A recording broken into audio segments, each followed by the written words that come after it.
राजा मेंढक और उसकी खुशी। एक समय की बात है, एक छोटे से गांव के पास एक सुंदर झील थी, जिसमें नीले पानी के झरने बहते थे और चारों ओर घने पेड़ थे। झील में जीवन का रत्न था, जो वहां के जल की तरह ही शांत, गहरा और सुंदर था। राजा मेंढक। वह मेंढक इस झील का एकमात्र निवासी था और हमेशा अपनी छोटी सी दुनिया में अकेला रहता था।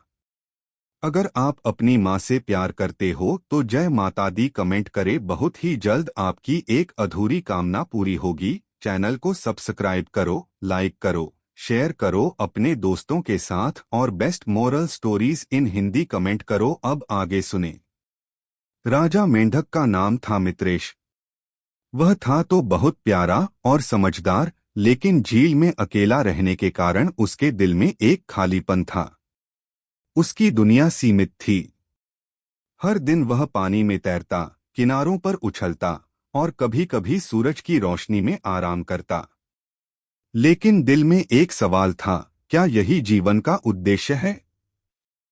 क्या मेरी खुशी सिर्फ अकेलेपन में ही हो सकती है?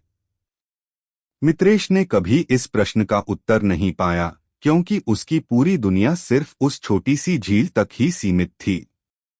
वह जानता था कि जंगल में कई और जानवर रहते थे, लेकिन वह कभी उनसे मिलने नहीं गया था। उसका विश्वास था कि शायद वे उससे बात नहीं करेंगे या फिर उसे समझ नहीं पाएंगे।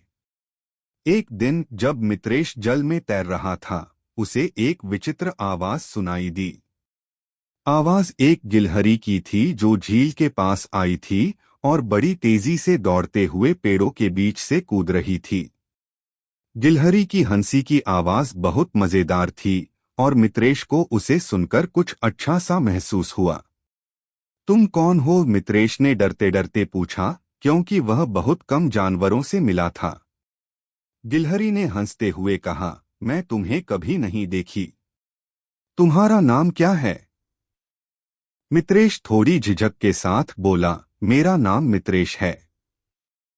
मैं यहाँ झील में अकेला रहता हूँ। गिलहरी ने मित्रेश की बातों को सुना और फिर कहा, यह तो बहुत ही अकेला जीवन लगता है।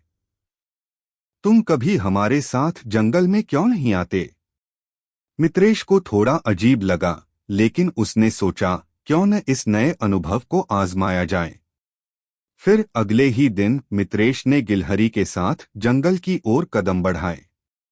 जैसे ही वह जंगल में पहुंचा, उसकी आंखें चौंधी आईं। वहां के पेड़, फूल और रंग-बिरंगे जानवरों ने उसे पूरी तरह से मोहित कर लिया। उसकी जिंदगी में यह पहली बार था जब उसने इतने सारे जीव जंतुओं को एक साथ देखा। गिलहरी उसे लेकर एक छोटे से बाड़े में गई, जहां खरगोश, मोर, बिल्लियां और बंदर बैठे थे। नमस्ते मित्रेश, सभी जानवरों ने एक साथ कहा। यह देखकर मित्रेश को बहुत अच्छा लगा। वह जानवरों के बीच बैठा और उनकी बातें सुनने लगा। हर कोई अपनी कहानी शेयर कर रहा था। जैसे एक खरगोश ने बताया कि वह अपने छोटे बच्चों के साथ खेलने जाता है, और मोर ने बताया कि वह हर सुबह जंगल के भीतर सबसे सुंदर पक्षी बनने के लिए नृत्य करता है। बिल्लियां भी अपनी मस्ती में व्यस्त थीं, और बंदर हमेशा कुछ न कुछ शरारतें कर रहे थे। मित्रेश ने महसूस किया कि इन सभी जानवरों के बीच आकर उसे बहुत खुशी मिल रही थी। उसे यह समझ में आया कि जीवन सिर्फ अकेलेपन में नहीं, बल्कि दोस्ती और एक दूसरे के साथ समय बिताने में है।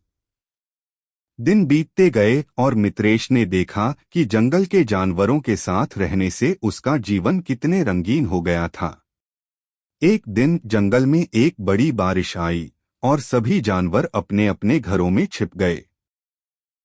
लेकिन मित्रेश, जो अब समझ चुका था कि जीवन का आनंद एक दूसरे के साथ मिलकर जीने में है, ने फैसला किया कि वह जंगल में घूमेगा और सबको मिलकर देखेगा कि कोई अकेला तो नहीं है।